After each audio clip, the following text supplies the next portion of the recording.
So welcome to We Figure This Out.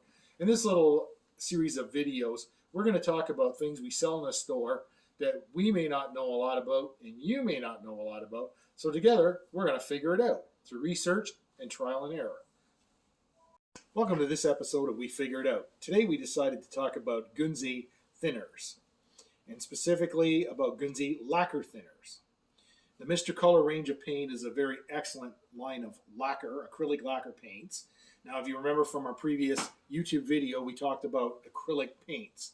Now, all paints are acrylic, meaning that the color or the pigment is acrylic, but they differ in what you carry the pigment with. So you either use lacquer thinner, alcohol, water, or various other substances. So in this case, we're using acrylic polymer pigment, and we're using lacquer thinner to carry it to the model or whatever you're painting. So in the Mr. Color range, we started out with Mr. Color Thinner, 400. Now all the bottles say 400 on them. 400 just refers to the size. There's 400 milliliters in that bottle. The blue is the regular lacquer thinner.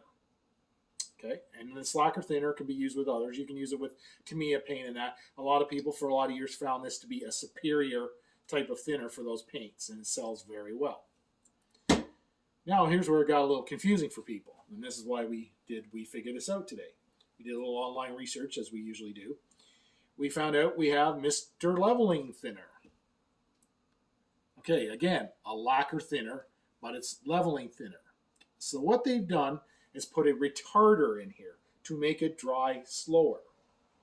Now acrylic, or should say lacquer thinner, typically has a very quick drying and evaporation time. So when you use the regular paint and you put it on, it can dry quickly, whether it's while it's coming out of the airbrush or when it hits the model, and you may end up with a less than smooth finish.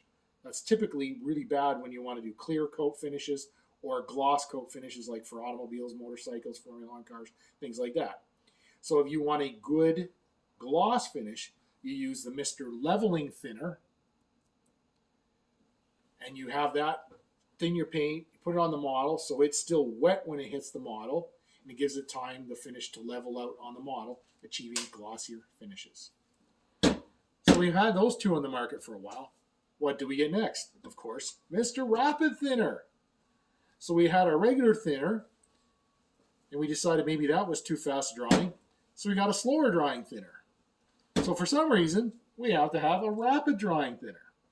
So again, go to the research online. What do we find out? This is a superior thinner to make your paint dry faster to achieve better flat finishes. Because flat finishes, that's that irregular surface you get from paint, and that as a result of paint being almost dry when it hits the model.